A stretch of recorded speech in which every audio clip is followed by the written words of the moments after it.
Good everyone, so you ever have one of those days where you feel like something's gonna happen and you're not quite sure how or what's gonna happen and you can't really put your finger around it until it does end up happening, and next thing you know you're thrown in for a loop and it dramatically changes the outlook on your life forever? Well, that's exactly what the Bayonetta franchise did for me, so let's talk about it. You ever wonder what sex feels like? I don't know. Oh boy, then be prepared to take some notes, because if there's one thing that absolutely delivers on that same level of ecstasy, then look no further than the Bayonetta franchise by Platinum Games, as once you do, you're never going back. Oh man, Mom was right. This is the moment where boys do become men. Now for one, I freaking love this franchise, being the one set of games that kickstarted my YouTube career, as well as just something to spend a good few hours on with the Nintendo Switch and its latest Switch ports released back in 2018, along with the teaser trailer Bayonetta 3, and it's been nothing but a blast ever since. While others were busy playing Paper Mario Origami King, Astro Chain, the Xenoblade Chronicles, and of course Pokemon back in 2020, I basically had these guys rely on my video game cravings for a good solid month or two, eventually leading me to be diagnosed with having mommy issues. That and also a good time. It just happens. Sure, I did have some nice times with Breath of the Wild upon its launch back in 2017, as well as Super Mario Odyssey, and then the many games that released thereafter on the Nintendo Switch. Not you. But there was just something that clicked between me and the Bayonetta franchise, particularly the first game, as it was sort of my entryway to the hack and slash genre, and the appeal to the game itself was something so truly out of this world that to this day, I honestly can't quite put a finger as to why it pulled me to try these games out. It's because of the glasses. It's definitely because of the glasses. Of course, this is coming from someone who has been a part of the franchise indirectly for 6 years, indirectly for 3, and so for many who did stumble upon the depths of the world of video games and currently own a Nintendo Switch, or hell, even some of the classic consoles to date, are probably wondering to themselves right now, what exactly is a Bayonetta?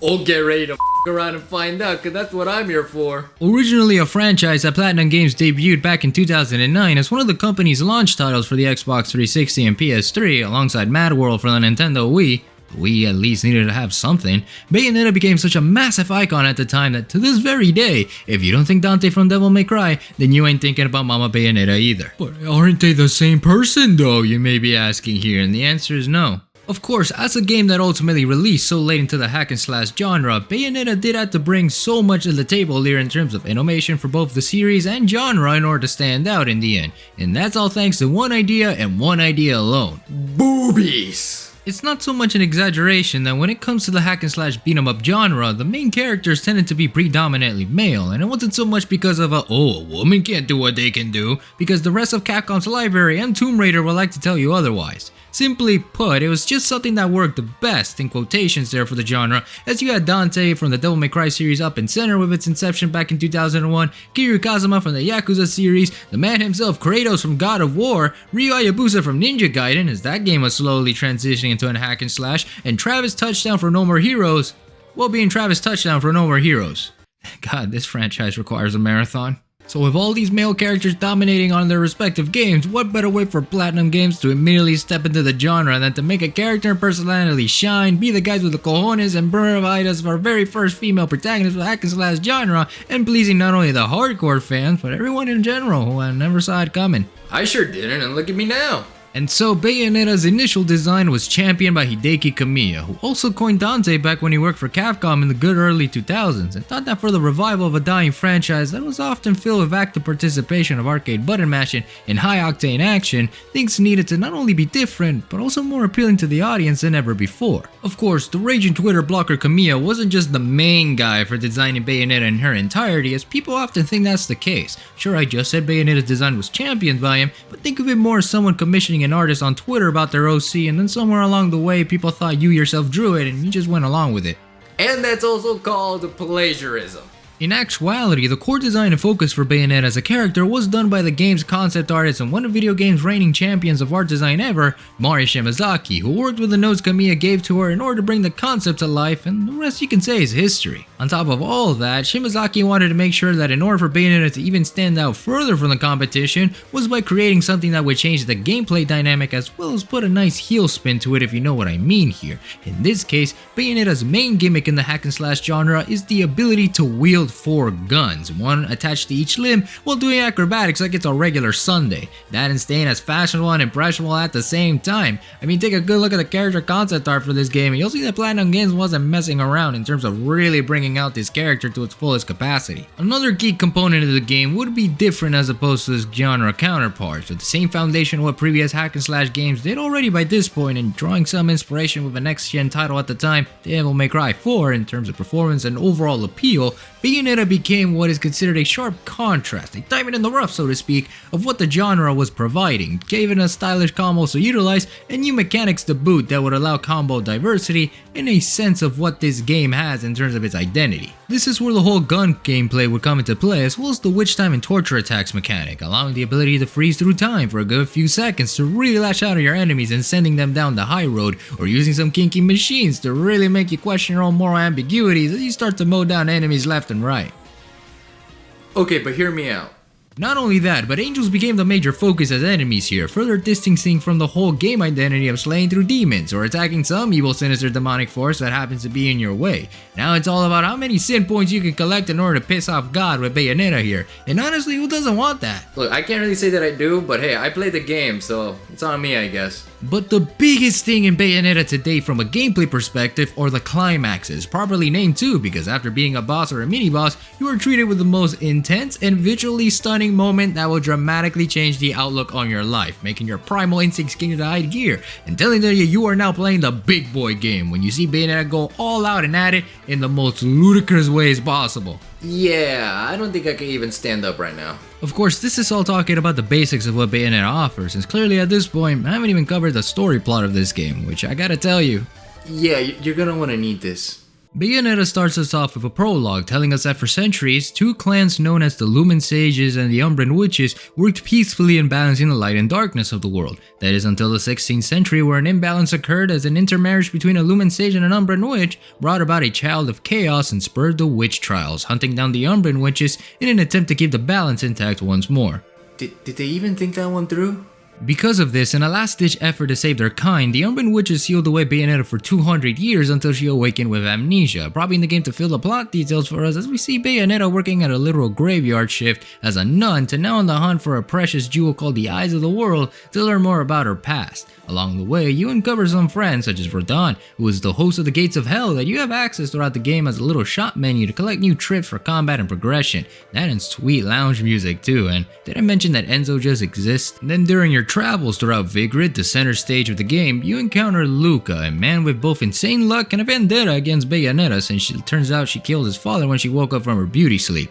He's one of my personal favorites mainly because Yuri Lowenthal voice acts him, and since he also did Spider-Man for the PS4 games, you now see why Marvel hired him for the job. See, Luca walks as Spidey could run. You also got Jeanne, who tests Bayonetta with new skills and weapons, and she is also an Umbran Witch, and another personal favorite of mine. She is like that rival that turns into the best friend, as Nintendo puts it at least for Bayonetta here. And I also like how Kamiya blatantly has her entire color palette to be an entire Dante from Devil May Cry reference, so you might as well just slap the logo in this game's box and say featuring Dante from the Devil May Cry series here. And finally, everyone's favorite, Cereza, a lost kid that not only confused Bayonetta as her mother, but it turns out to be Bayonetta from the past, and how it was a trigger for Bayonetta to reawaken her memories from the evil man himself. The Lumen Sage Baldur was pulling the strings all along just so he could reunite with his daughter that is none other than Bayonetta herself, and then fuse together with her to recreate a god in the world in its entirety.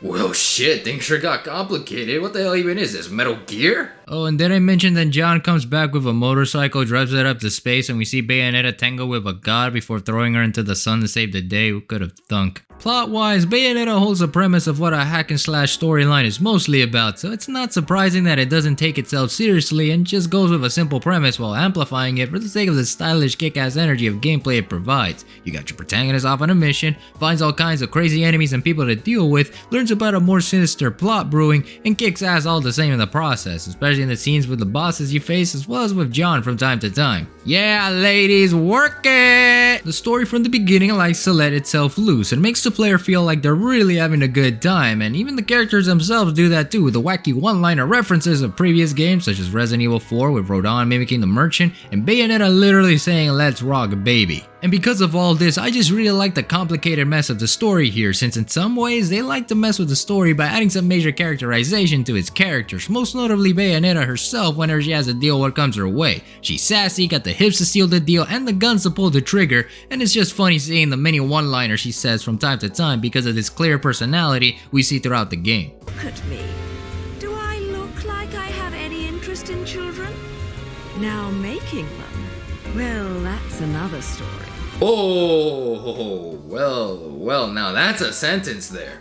Besides, are you really playing the game for the story here? Since taking a look back at the genre this game establishes itself in, you see that it's never really about the complex ideas of narrative that some games have, like RPGs and, well, RPGs. But I like my Mario games to have story! Sure, you can have some value with Bayonetta's story, but as we progress with talking about what the game has in its entirety, you see that the story is more secondary and for the better. After all, Bayonetta is nothing like a Final Fantasy at best, or a Sonic game at worst in terms of dealing with story details and continuity. Well, I sure pissed off one community today. What Bayonetta is really all about is being up close and very personal, which the gameplay speaks for itself in terms of what that concept is like. For some, if you played the Devil May Cry series, then you know no doubt that Bayonetta's gameplay mechanics would fit like an absolute glove. The gameplay structure is based on chapter progression. You got a total of 16 chapters located in several parts of Vigrid Europe that Bayonetta would traverse throughout the course of her adventure, making her way to the coup de grace that is the Isla del Sol, where you'll most likely be begging for mercy as soon as you even step foot in it. Each and every chapter is then filled with that madness of enemy fight arenas known as verses, linear but well-rounded locations for exploration value, and of course unlockables like new techniques and weapons that you can purchase at the gates of hell to use for combat and add some of that flair that Bayonetta possesses. Now this is easily my best part of playing Bayonetta, where the further you go through the story, the more the game gets a difficulty curve as well as unique ways to land some combos and go ridiculously crazy with them, especially with the variety in weapons you get to choose here. From the start of the game, you got your trusty Scarborough Affair, a set of hefty magical guns that allow basic kicks and punches for combos that are effective and get the job done. Over time, you get these discs to collect at certain moments in the game to unlock new weapons to add more to your arsenal, and question what Rodin does to even make these weapons for us. Damn, what the hell happened back there? Well, see, now we were just too busy playing chess. And he also kicked my ass. Be it a sword to slash through enemies, a pair of fiery gloves to throw more kicks, or lightning boxing gloves to throw more hands, a whip to lash out Indiana Jones style, or a pair of ice skates for faster traversal and better kick combos, Bayonetta more than offers a lot that can be utilized for better attacks and for more weapon diversity. What's even more special about this is how you can have up to 2 movesets that you can switch on the fly by pressing the left trigger button, creating more devastating blows and look stylish all the same. My personal favorites are always the ice skates and the sword combos, since they are quick, effective, and if you've played or have played already the Nintendo Switch or Wii U versions of Bayonetta, then you get to have these cool Nintendo costumes such as this Link one that makes the sword appear like the Master Sword and gives a little bit of a nice aesthetic to it. As far as the other Nintendo exclusives costumes go, well, they are pretty decent at reimagining Bayonetta in them. You got a Peach and Daisy one, which is a tutu with a color combination of the princesses respectively, while having a nice little tiny Mario or Luigi keychain on their waistband. Adorable. During the heavy combos too, you get to see Bowser fists and kicks, adding a neat detail to attention for the Mario franchise, while also implying that Bowser himself is a literal demonic force that holds a contract with Peach or Daisy. Maybe this is why they're always in another castle. They are bound by Satanism. Going back with the Link costume, the halos are also turned into rupees, and whenever you open a chest, the little Zelda jingle plays, and it's one of my favorite of the bunch because Bayonetta absolutely fucks with this Link design.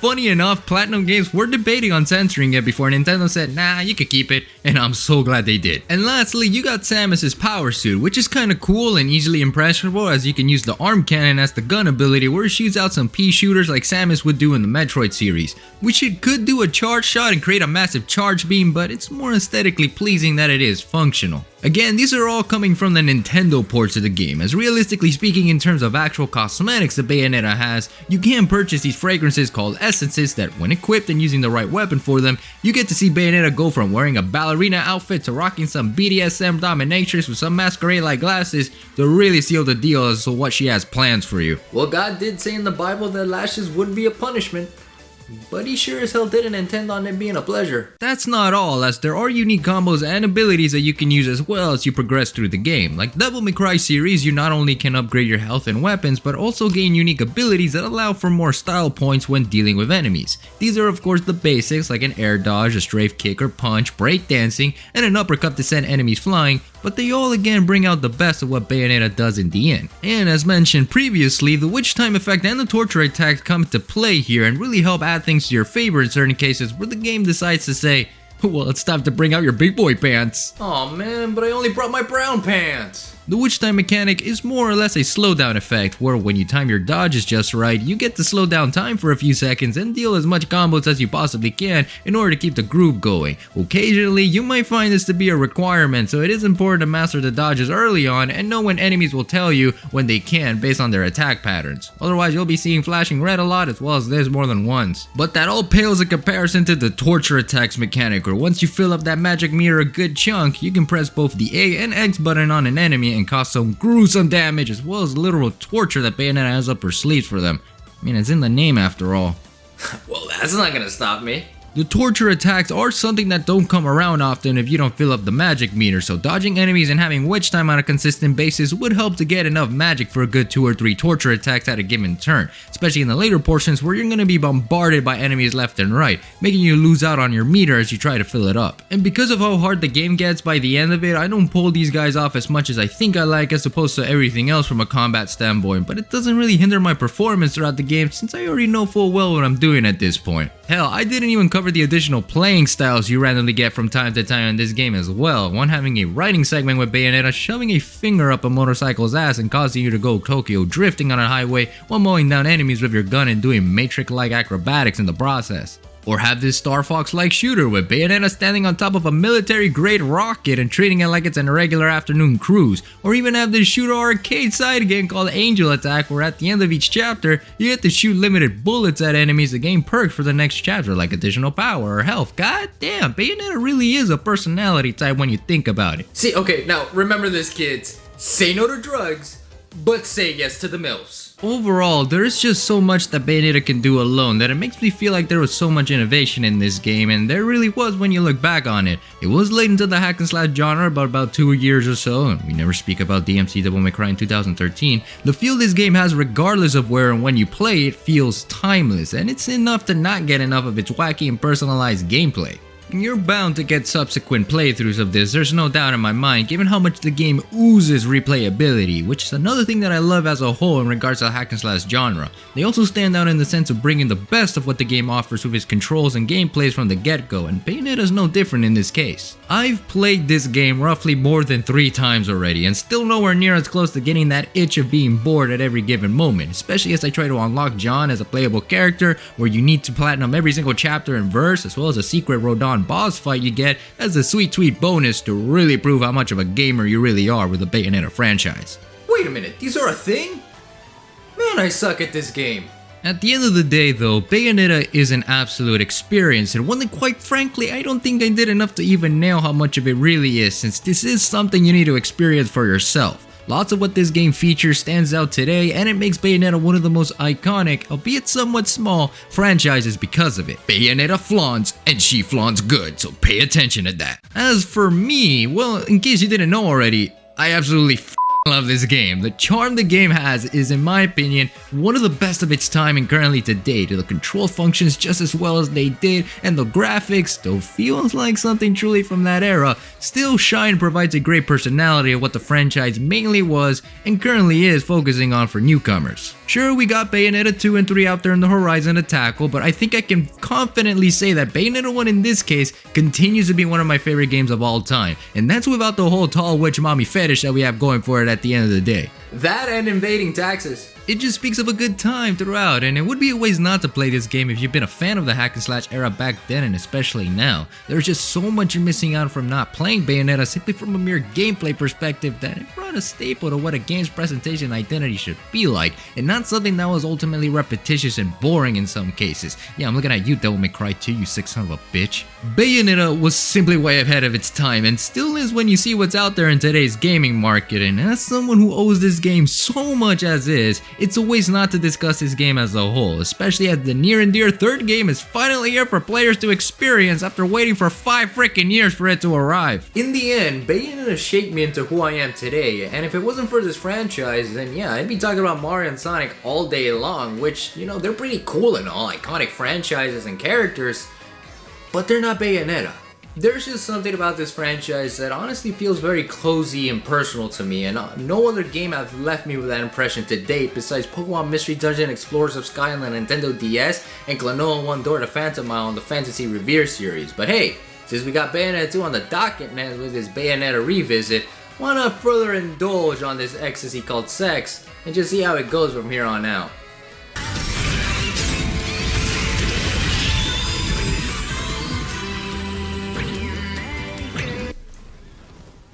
Oh, I would love to trade places with that horse.